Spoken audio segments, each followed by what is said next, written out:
Hola, soy Steven Johansson.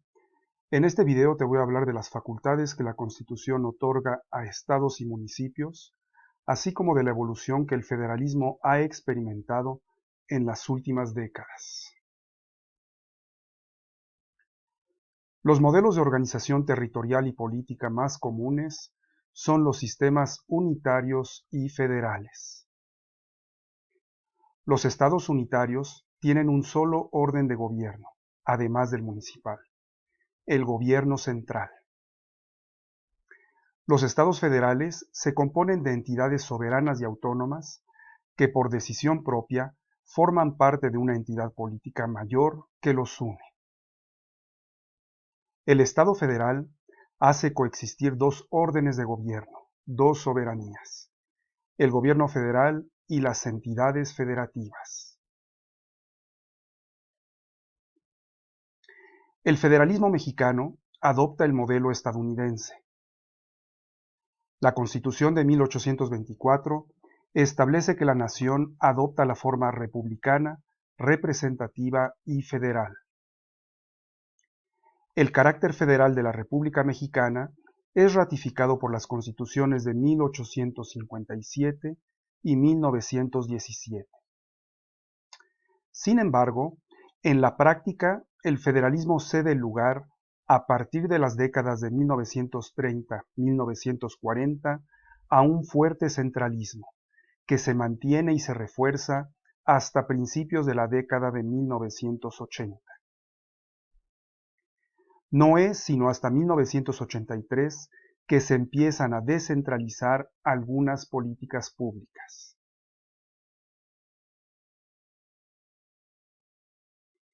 El artículo 40 constitucional establece que la República Mexicana es federal. El 124 establece que las facultades que no están expresamente concedidas a la Federación se entienden reservadas a los estados. El 115 define que la forma de gobierno de los estados será republicana, representativa, popular y que tendrá como base de su organización política y administrativa el municipio libre. El 116 divide el poder público de los estados en ejecutivo, legislativo y judicial.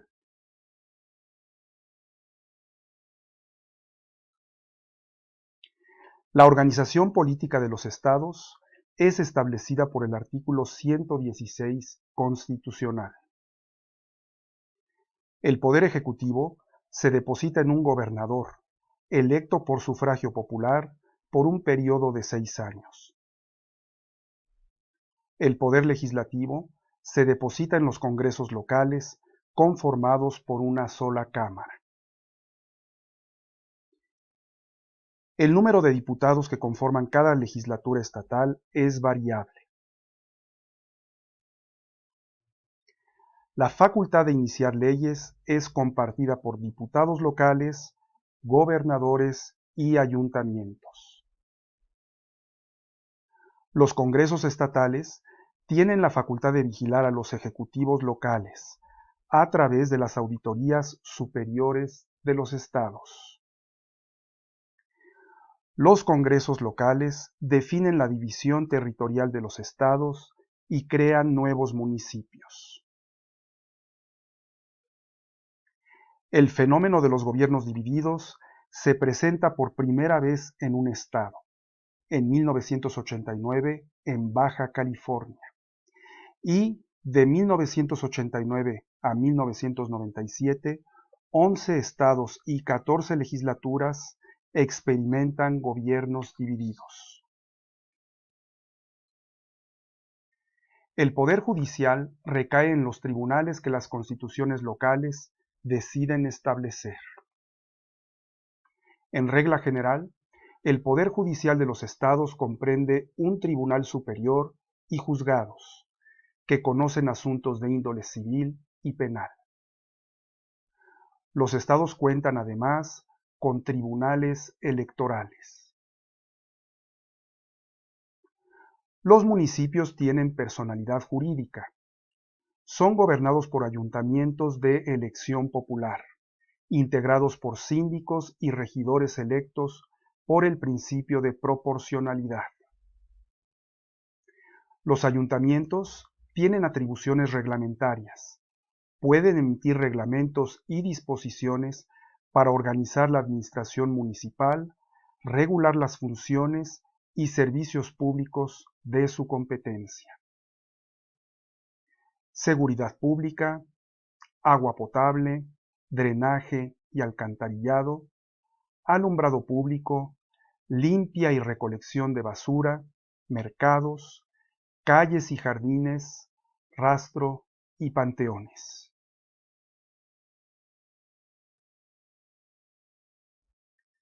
Creado en 1824, el Distrito Federal fue gobernado durante 170 años por un funcionario designado por el Ejecutivo Federal, el regente. Hasta 1928, el Distrito Federal tenía municipios en su territorio. En esa fecha, la división territorial adoptó la forma de delegaciones a cargo de funcionarios designados. Entre 1987 y 2017, una serie de reformas democratizan al Distrito Federal. En 1987 se crea la Asamblea de Representantes del Distrito Federal, sin facultades legislativas. En 1996, la Asamblea de Representantes del Distrito Federal se transforma en Asamblea Legislativa del Distrito Federal, con facultades más amplias. De 1993 a 2017, el Distrito Federal se rige por el Estatuto de Gobierno del Distrito Federal, aprobado por el Congreso de la Unión. Desde 2017, la Ciudad de México cuenta con una constitución propia, al igual que las demás entidades federativas. Sin embargo, los poderes del gobierno de la Ciudad de México no tienen las mismas facultades que sus contrapartes en los estados. De hecho, la Ciudad de México no es un estado, sino una entidad federativa. No es soberana como los estados, sino que goza de autonomía. Hasta 2018, el mando de la fuerza pública recaía en el jefe de gobierno y en el Ejecutivo Federal. Hasta 2018, el Ejecutivo Federal nombraba al jefe de la Secretaría de Seguridad Pública y al Procurador General de Justicia del Distrito Federal.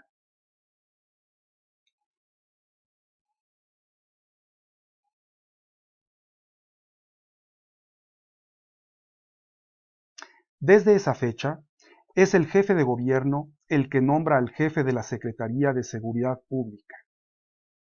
Sin embargo, tanto el jefe de gobierno como el Ejecutivo Federal pueden destituir a ese funcionario. La Ciudad de México se distingue de los estados por el hecho de que no está dividida en municipios, sino en alcaldías.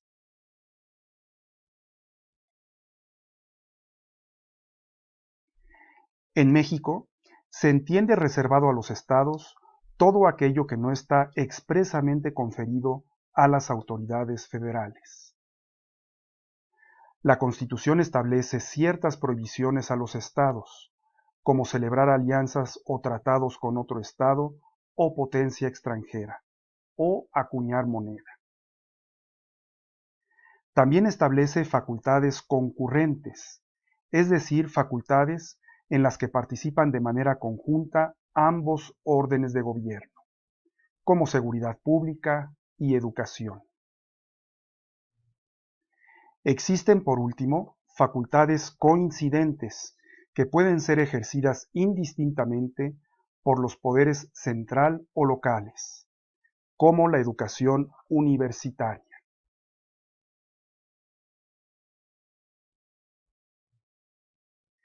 El federalismo fiscal hace referencia a la manera en que se reparten entre gobierno federal, gobiernos estatales y gobiernos municipales los derechos y obligaciones en materia de cobro de impuestos y a la manera en que ejercen el gasto público los diferentes órdenes de gobierno.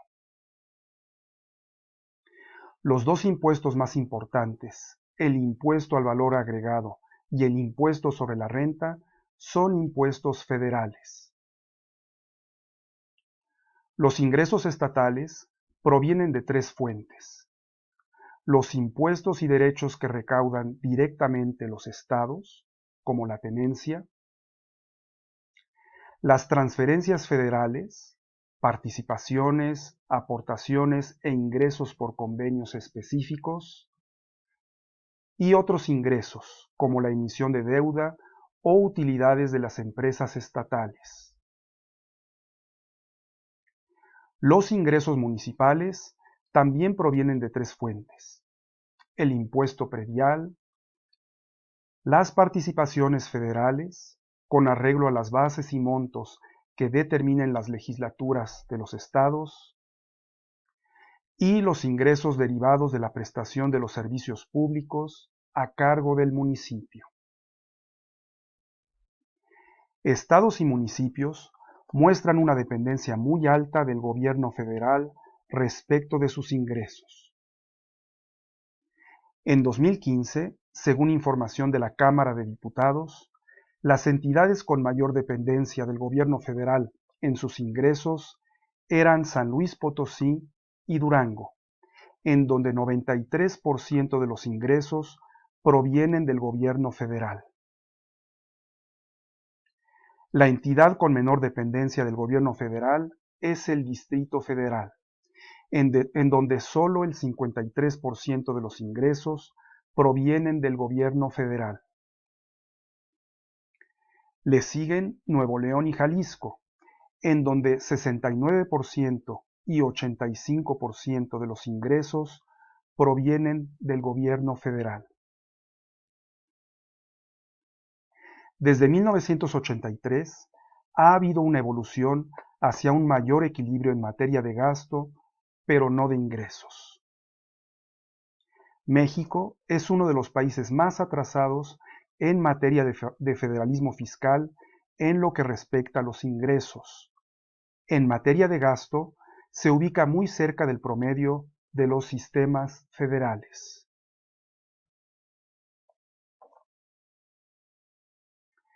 El federalismo fue, hasta la década de 1980, letra muerta en México.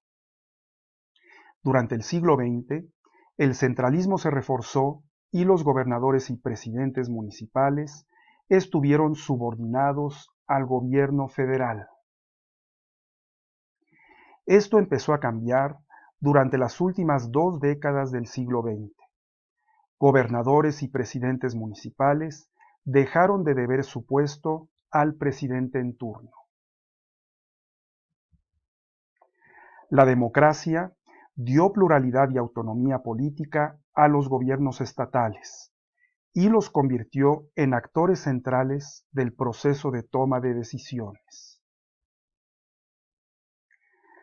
Salvo por las modificaciones al artículo 115 constitucional, que transfirieron facultades a los municipios, la autonomización se ha dado por la vía política y no se ha acompañado de una reforma al sistema de competencias.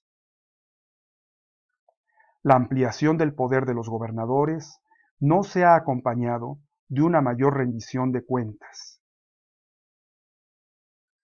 Los gobernadores tienen, además, pocos contrapesos a su poder.